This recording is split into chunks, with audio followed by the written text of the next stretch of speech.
So, I mentioned at the beginning, the reason that I consider it to be sort of the hardest thing I had to overcome was because I let it sit as an open wound for probably 5.5 years.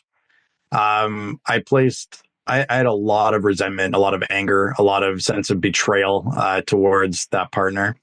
Um, and the business, I was stuck personally, and the business was stuck, and I didn't appreciate until after the fact that they were absolutely linked. The fact that I was stuck and the business was stuck, because Matt, I spent I think it was 37 months following that moment, not knowing at the beginning of the month how we'd make payroll at the end of the month. If Yep. you ever feel like, man, all of a sudden I just get anxiety out of nowhere, this has been a very powerful way for me to cope with it initially and then overcome it. And now I just do it for fun and always at a pretty regulated place as a result.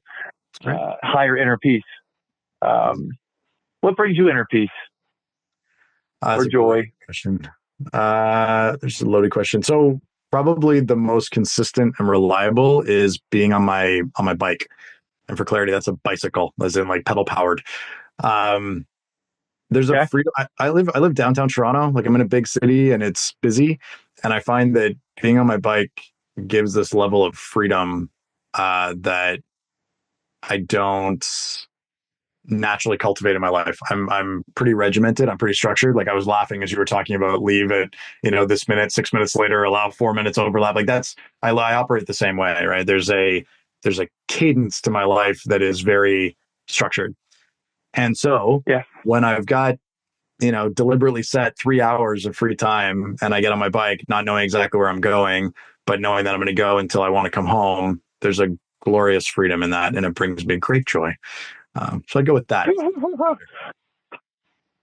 Awesome. Yeah. I'm going to share with you a quick story because you just said something that triggered something in me. You said downtown Toronto, and I've been to downtown Toronto. The last time I was in downtown Toronto, it was the turn of the century, 1999 to 2000, New Year's Eve. I flew there with my friend who was dating the executive assistant to the chairman of the board at Coca-Cola. So I go there for a Coca-Cola party at the Penthouse, the same hotel the Toronto Raptors are having their end of the year party in. So I'm up here partying with these big wigs, and I feel like I'm hot stuff. I'm single. I'm at the big table here, and there's a couple of single ladies. I'm thinking, who might I get a kiss at midnight? So anyway, we progressed throughout the party after the big dinner. We got about an hour till midnight, and I've not really made a great connection with anybody, so I look like I'm going to be kissless. And then with about half an hour to go, somebody is eyeballing me, and it turns out to be the vice president of their company, who's a homosexual male, was giving me the eye. So, and he'd have a few drinks. He's a little bit older than me because I was 23 or 20, 24 at the time, 23 at the time.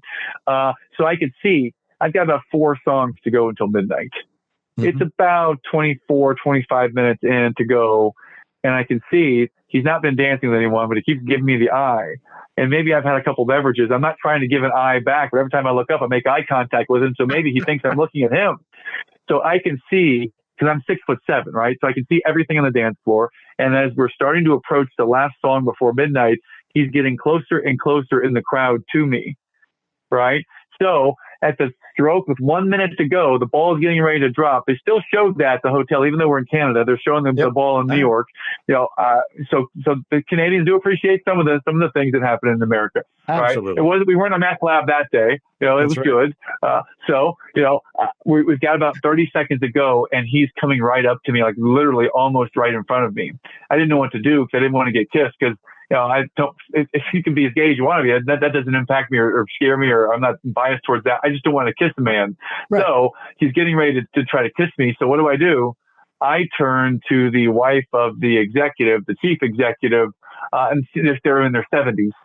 And I turn to her and I dip her, and give her a big smack on the cheek, and that is how we celebrated New Year's Eve and Christmas, turn of the century by doing that.